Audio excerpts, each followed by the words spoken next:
Hey, I'm Jim Fagan, and welcome to the Fagan Realty Group YouTube channel.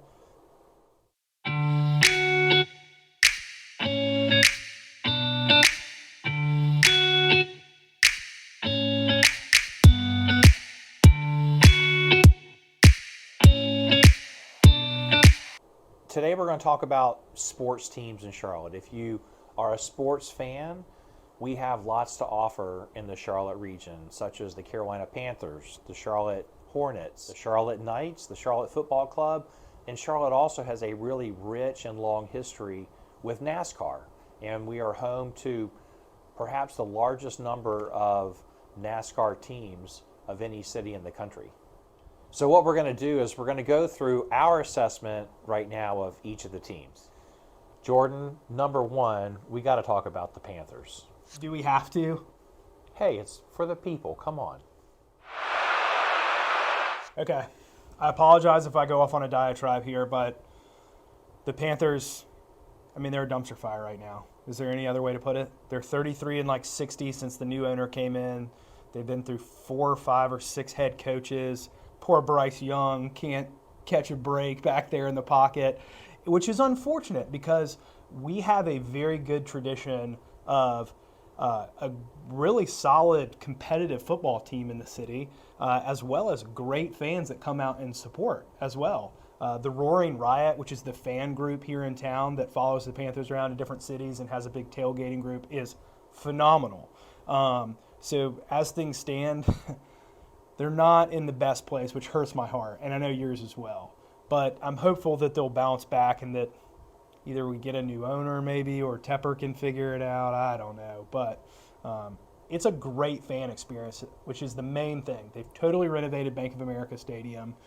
Tickets are not wildly expensive to be able to get into the stadium for an NFL game. It's pretty affordable being in Charlotte as opposed to going to a New York Giants game or an LA Rams game. You can get in for under $50, maybe under 30 even. And so between that and the newly updated concourse and the city just a vibe about the team, even if they're not playing great, makes it a great fan experience and something that a lot of people who move to Charlotte take advantage of. Also, I think having the stadium uptown is a real plus. That kind of adds to that vibe that you were talking about. But let's just spend a minute real quick, because you do follow the Panthers pretty closely and you're a big sports fan. So, Jordan, what do you think it's going to take to build the Panthers back into a winning football team? Great question.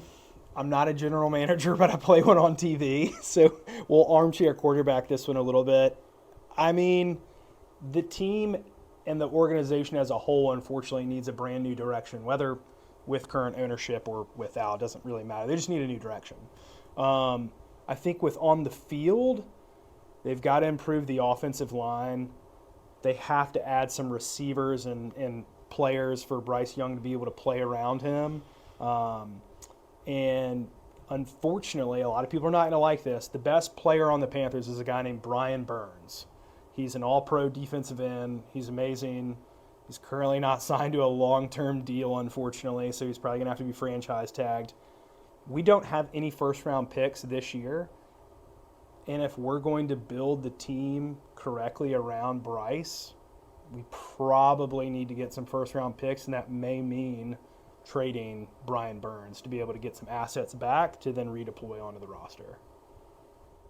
I think if it's under current ownership, Tepper has got to quit micromanaging the team. I know he's an incredible businessman, but I don't think that skill set really transfers over to being an owner of a football team well. Now let's talk about our NBA franchise, the Charlotte Hornets. The Hornets are an interesting franchise. At one time, they were owned by Michael Jordan, unanimously the best player of all time, also a billionaire. I think he was the first billionaire athlete. Maybe Tiger Woods was. Either way.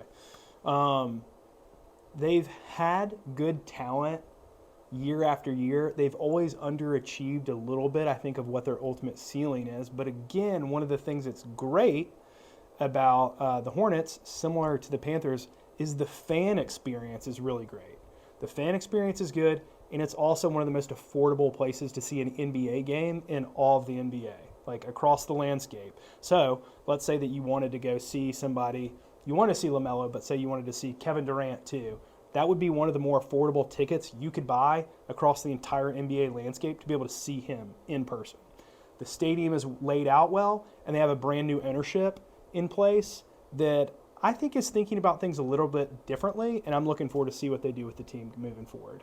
Well, as you know, I don't really follow the NBA closely, so I don't have anything to add to that. But what about our MLS, our Major League Soccer team, Charlotte FC? You know, Jim, I am so glad that you asked. I think Charlotte FC is the most interesting up-and-coming franchise here in the city. Charlotte FC's only been in existence for 2 years, played 2 full seasons. First year just missed out on the playoffs. Second year made the playoffs, got out in the first round. However, what makes Charlotte FC so unique are the supporters. The supporter section and the way Charlotte has come to support this new team in the city has been phenomenal. As somebody that is I wouldn't describe myself as a big soccer fan, the soccer games are truly a spectacle. There are a lot of really passionate fans there that are going absolutely nuts, way more than you would even see at the Hornets or the Panthers. So that's been really cool. It's been very invigorating, I think, to the downtown to fill in those spots when the Panthers aren't playing or there's not a concert. And then it's just really been a huge boom for, I'm sure, plenty of different businesses downtown. If I was going to add to that at all, I just think that the team itself has continued to play a little bit better throughout the 2 seasons. Maybe a bit inconsistent at times. They're without a head coach right now, so they're searching for a new one. But I think all in all, people are really excited about Charlotte FC, whether you're a soccer fan or not. It's a great time, and it's attracted a lot of people to the games.